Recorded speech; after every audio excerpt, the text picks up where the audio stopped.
Welcome to another episode of Eberhart Outdoors. This one's going to be on my late hunt in Kansas, which was December 11th through the 17th. I actually shot a buck on the 15th, but I didn't leave until the 17th.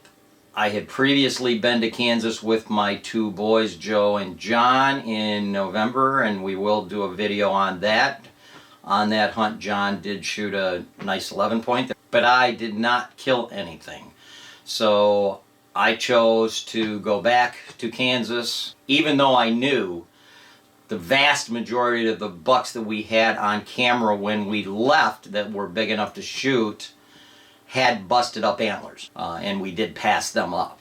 So one of the reasons I did go back is I had the time, and I did know that if I go back in mid-December that there would be nobody else out there hunting. So the public land and walk-on properties would be wide open. And I was absolutely correct. I never saw another hunter in all the days I was out there. I had 5 locations prepped to hunt with cell cameras at each one. I knew the weather was going to be bad because the 10-day forecast before I left called for 25 to 45 mile an hour winds and temperatures from the low 30s down into the low teens. And that's prior to the wind chill effect. That kind of affects where you hunt. If you just hunt out in the open, the wind's gonna kill you. Even though I knew the weather was gonna be bad, I knew I had sufficient clothing to keep me warm under any conditions, so I decided to go on my own anyway. My son Joe was a little miffed because he really wanted to go, but he had to work. I had some time off. I'm going to show videos of what I did when I was out there. One video I used a decoy with a tail wagger because that is legal in Kansas. It's not legal in Michigan. And I had her set up as a doe decoy, and I had the tail wagger on every 8 seconds. You can have the option of 8 or 16 seconds for the tail to wag, and I put it on 8-second cycle. That particular hunt was the only hunt of the 4 hunts that I actually sat that I did not see a deer, and I was a little bummed because I wanted to see some reactions. Because I've shot deer in Michigan as well as out of state where they came into decoys, and the ones out of state came into a tail wagger. I mean, they literally were. The decoy was 90 degrees to their side. They saw the tail flick. They turned their head and came right to it, you know, from probably 50 yards away. There's no way I would have got a shot otherwise because they were not coming in my direction. So the tail wagger, just like motion duck decoys, they work big time.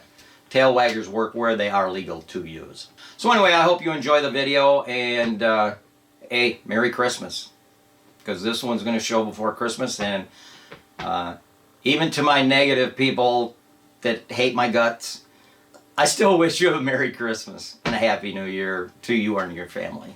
Well, I'm traveling through Nebraska. They had a lot of fog, and now it's below freezing and it's sticking to the trees. Everything's beautiful out here.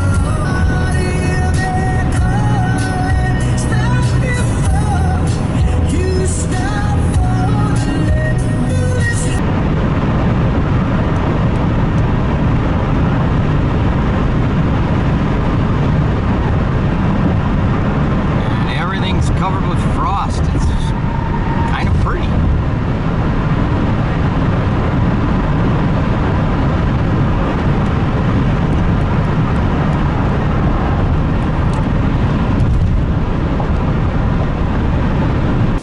Terribly windy. I haven't seen a deer yet.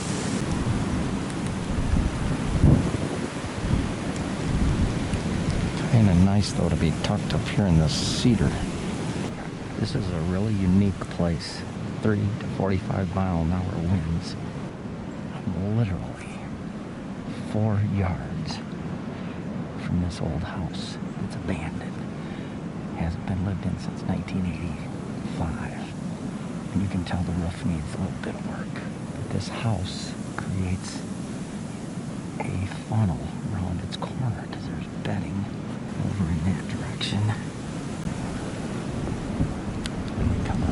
The other side, and it's just big, tall trees and brush, and there's a huge CRP field.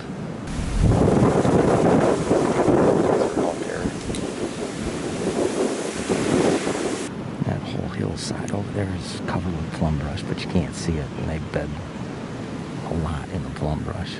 This is all, for out here, this is excellent security cover. For where I hunt in Michigan, this is not security cover, but for out here, this is good security cover. House definitely needs some work.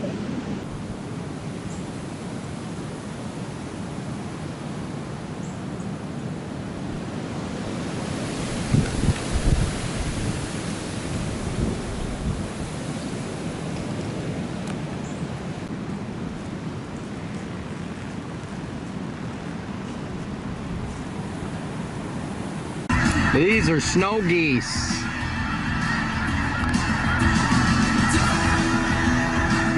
Those are snow geese out in that field.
I'm sure you can see the tail wagger on that decoy. It can also be used as a buck decoy. It's a carry light. And that tail wagger has killed a couple of deer for me. Deer that were going by at a distance. And when that tail wagged, they immediately turned their head, looked at it, and came right in. But it's amazing how that little bit of a movement, when a deer is at a distance and it's pretty calm out, they'll pick that up. One of them was 90 degrees from it, and he picked that up out of his peripheral vision from about 80 yards away. And he came right in. And they usually come into those decoys like that from the rear if you got it set up as a doe, because they want to sniff it. If you got it set up as a buck, they come in from the front because it's confrontational. They're a pain in the ass to carry around, but they work really well. And I keep mine in a military duffel bag. I also trimmed all the plastic around the legs, so it didn't make so much noise setting it up, because they're really noisy if you don't trim the plastic where they connect together. I haven't seen a thing though all morning. You can definitely tell it's late. I shot this buck at 5 o'clock. Today is December, I don't know, 15th or 16th. Been hunting out here for, this is the 4th day. It's been 25 to 45 mile an hour winds. Wind chills have been around 0 most of the time.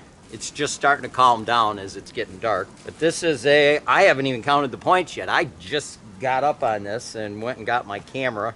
He had a perfect hit. You can see the blood, double lung, blood on his snout, so he was bleeding out his lungs.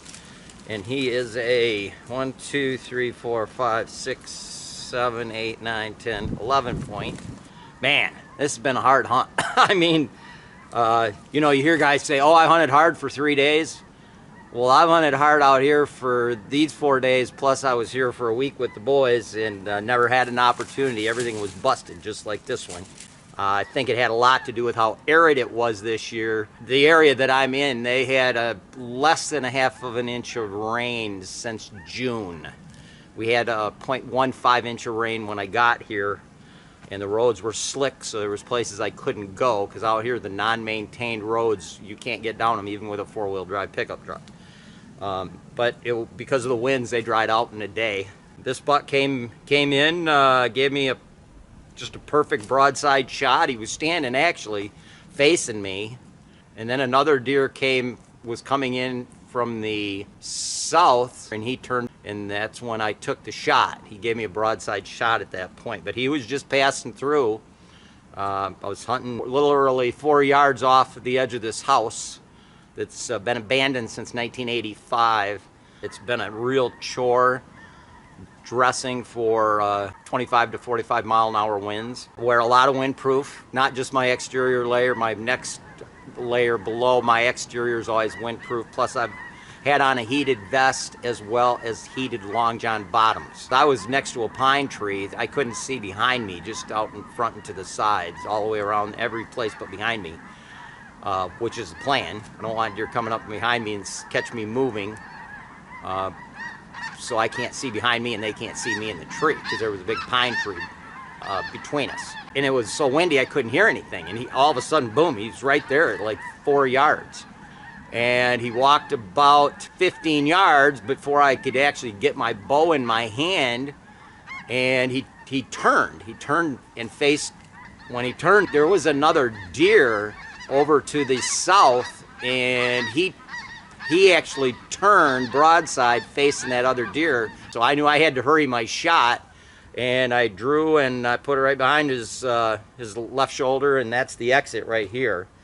This big froth of blood, just perfect. Just probably a 3-year-old dealing with this wind. I'm out here all by myself. I came out here by myself. I drove, I think it's 16 hours. I'm kind of in western Kansas. And man, the weather has just been terrible. I had on my saddle hunter suit. This saddle hunter suit has just worked phenomenally well. I will say, to wear the undergarments that I've been wearing out here, I had to wear my large. I've been wearing a medium all year, but I had to go to a large so I could fit stuff underneath it, layering wise. And there is nobody out here this time of year. Literally nobody, mid-December. This place is empty. No bird hunters, nothing. Bird season's still open, but I haven't seen a bird hunter. I haven't seen a bow hunter. I haven't seen anybody. So these deer are just out here wandering around. Most of the does are bred, so they're not moving that much, but they're moving enough. They still have to eat. Last evening, which was Thursday, I took this buck here, and I don't know, about a 12-yard shot. Came in and then turned broadside because he heard another deer, and he turned to look in that direction because he had been facing in a shot angle I wouldn't take. So then he turned broadside, and I took the shot, and it was only 12 yards.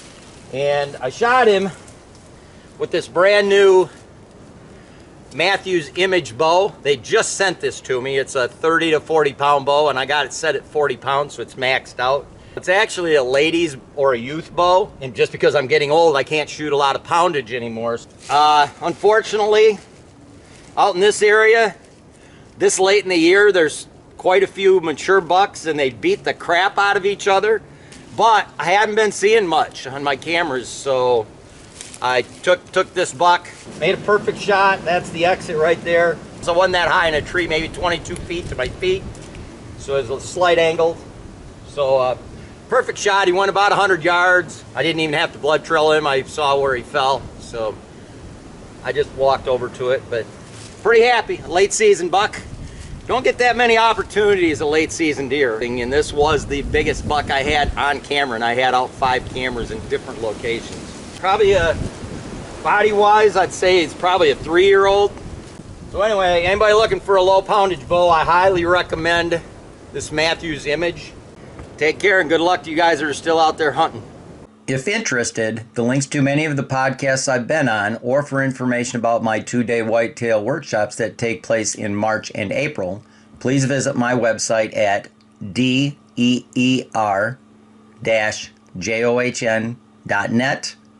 Thank you for watching another episode of Eberhart Outdoors, and to receive notifications for future videos, please subscribe.